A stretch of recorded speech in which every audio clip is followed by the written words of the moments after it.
இருக்கீங்களா? எல்லாரும் எப்படி இருக்கீங்க? எல்லாரும் நல்லா இருக்க இறைவனை வேண்டிக்கிறேன்.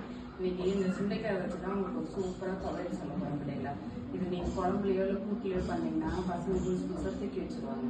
துவையல் மாதிரி பண்ணி கொடுத்தீங்கன்னா இட்லி தோசைக்கு இல்லை சாதத்துக்கு பசங்க கொடுத்தீங்கன்னா நல்லா சாப்பிடுவாங்க. இது ரொம்ப நல்ல உடம்புக்கு, உடலுக்கு நல்லா ஆர்த்தம்.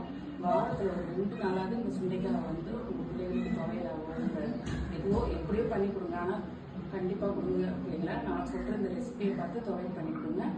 150 கிராம் சுண்டைக்காய் எடுத்துக்கோங்க. 10 பல் பூண்டு, கொஞ்சோண்டு புளி, 2 ஸ்பூன் உளுத்தம்பருப்பு, காரத்துக்கு தேவையான அளவு காஞ்ச மிளகா, ஒரு 3 ஸ்பூன் தேங்காய் துருவல். எண்ணெய் சட்டி வச்சு எண்ணெயை ஊற்றி உளுந்து, காஞ்ச மிளகா, புளியை போட்டு நல்லா வதக்கிட்டு சுண்டைக்காயையும் நல்லா தட்டிட்டு போட்டு வதக்கிடுங்க பிள்ளை. அவ்வளோதான் பிள்ளைங்களா. மிக்ஸி ஜாரில் போட்டு தேவையான உப்பு போட்டு இப்படி குறக்குறன்னு ரொம்ப அரைக்கக்கூடாது, குறக்குறன்னு அரைச்சி இது கொடுத்து பாருங்கள். இட்லி தோசையோட உங்கள் பிள்ளைங்க அப்படி சாப்பிடுவாங்க. சுண்டைக்காய் ரொம்ப நல்லது, வயிற்றில் இருக்க புண்ணெல்லாம் ஆற்றிடும்.